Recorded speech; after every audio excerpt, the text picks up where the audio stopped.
A young boy runs barefoot through a dense forest. He reaches a shallow creek and falls face first into the water.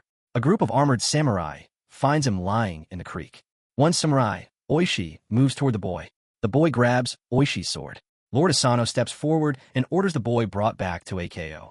Time passes. The boy, now named Kai, grows into a young man inside Lord Asano's household. The samurai of AKO refuse to train or fight alongside him. Kai spends his days working on the grounds. He and Mika, Lord Asano's daughter, spend time together as they grow up. The samurai watch from a distance. Lord Asano prepares AKO for a formal visit. The shogun Tsuneyoshi arrives with his retinue. Lord Kira rides in beside him. Kira walks through AKO and looks at Mika. A woman named Mizuki accompanies Kira. A combat duel is announced for the shogun's entertainment. Lord Asano's champion, Yasuno, is selected to fight on behalf of AKO.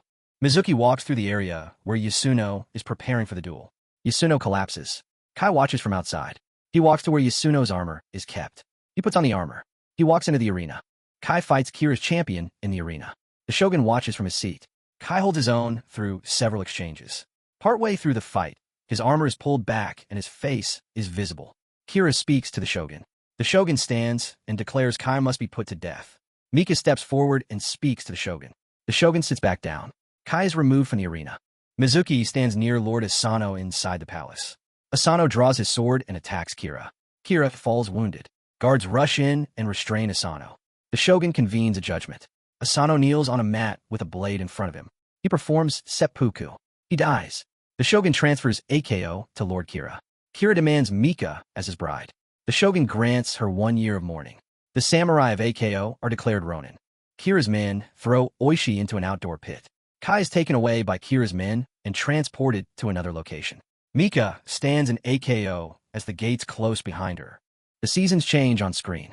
Kira's men return to the pit and pull Oishi out. Oishi walks home. He enters his house and sees his wife and his son Chikara. He speaks to Chikara. The two of them walk out together. Oishi and Chikara ride from location to location. At each stop, they speak to former samurai of AKO. The men pack their belongings and join the group. The group grows as the journey continues. Oishi and Chikara arrive at the Dutch colony of Dejima. Inside an underground fighting pit, Kai fights another man. Oishi watches from the edge of the pit. The fight ends. Oishi approaches Kai and speaks to him. Kai nods. The two men walk out of Dejima together. Oishi counts the assembled men. He says, "We are now 47. Kai leads the group into a dense, dark forest. He stops at the entrance to a temple and turns to Oishi. He tells Oishi not to draw his sword inside. Oishi nods. Kai walks deeper into the forest alone. The remaining Ronin wait outside. Tengu attackers move through the trees and strike the waiting men. Several Ronin fall. Oishi grips his sword handle but does not draw it. Kai stands before the Tengu master inside the temple. The two fight. The exchange goes back and forth through multiple phases. Kai lands a final strike. The Tengu master stops. The surviving Ronin receive a set of swords. Each man takes one. The Ronin gather outside the forest. Oishi speaks, and the men listen. He points to a route on a map. The men take their assigned positions. They move out. The Ronin arrive at the intercept point and move into formation. Kira's soldiers appear in large numbers already in position.